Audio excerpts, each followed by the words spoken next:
Magandang umaga po. Narito na po ang magiging lagay ng panahon ngayong araw ng linggo, October 27, 2024. At Bagyong Leon tuluyan na ang pumasok ng Philippine Area of Responsibility.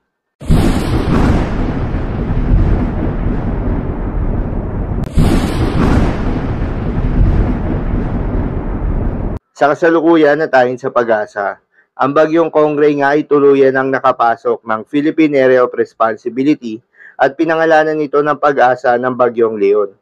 Huli nga itong namataan sa layong 1,355 kilometers east ng Central Luzon. Taglay ang lakas ng hangin na umaabot sa 65 kilometers per hour malapit sa gitna at pagbugso na umaabot sa 80 kilometers per hour. Kumikilos pa westward sa bilis na 25 kilometers per hour. Ang Bagyong Leon nga ay inaasahan na dadaan sa katubigang silangan ng Northern Luzon sa mga susunod na araw. At ang outer rain bands nito ang magpapaulan sa nasabing lugar. Hindi din inaalis ang tsansa na lalapit pa ito lalo sa extreme Northern Luzon sa mga susunod na araw.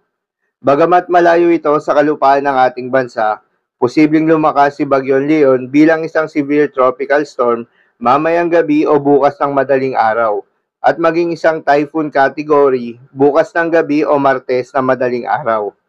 Posible din na palakasin nito ang southwesterly wind flow na pinalakas ng Bagyong Christine noong mga nakaraang araw.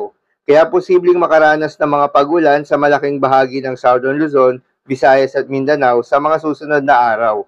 Dahil sa unti-unting ang paglapit nito sa ating bansa, ayon sa Pag-asa ay posibleng itaas na ang Tropical Cyclone Wind Signal number 1 ngayong araw sa Cagayan Valley at northeastern portion ng Bicol Region. Samantala yung isang binabantayan na bagyo na nasa labas ng Philippine Area of Responsibility na dating si Bagyong Christine ay huli namang namataan sa layong 800 kilometers west ng Northern Luzon. Taglay ang lakas ng hangin na umaabot sa 100 kilometers per hour malapit sa gitna at pagbugso na umaabot sa 125 kilometers per hour. Kumikilos pa westward sa bilis na 15 kilometers per hour. Sa kasalukuyan ay wala na itong direktang epekto sa anumang bahagi ng ating bansa. Ngunit sa mga darating na araw nga, itong si Bagyong Christine ay posibleng mag-loop o bumalik muli patungo sa loob ng Philippine Area of Responsibility, posible by next week, Thursday.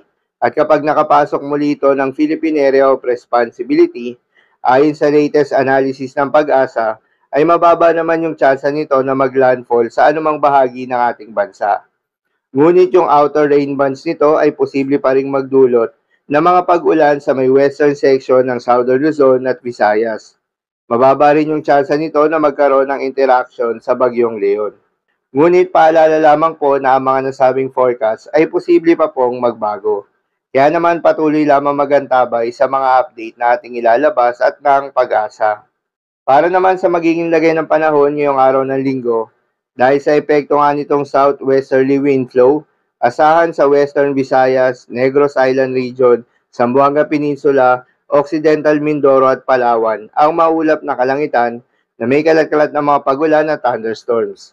Posible ang mga pagbaha o pagguho ng lupa dahil sa katamtaman hanggang sa kung minsan ay malakas na pagulan.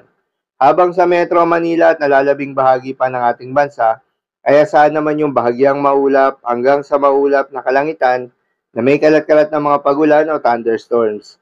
Dulot naman yan ng mga localized thunderstorms. Posible rin ang mga pagbaha o pagguho ng lupa during severe thunderstorms. Para naman sa magiging lagay ng mga dagat baybayin, ayon sa Pag-asa ay wala na tayong nakataas na gale warning sa anumang seaboards ng ating bansa. Ngunit iba yung pag-iingat pa rin sa mga kababayan nating mangingisda at yung may mga maliliit na sasakyang pandagat na papalaot dahil inaasahan yung katamtaman hanggang sa napakaalon na karagatan. So yun lamang po para sa lagay ng panahon ngayong araw ng linggo. Keep safe everyone.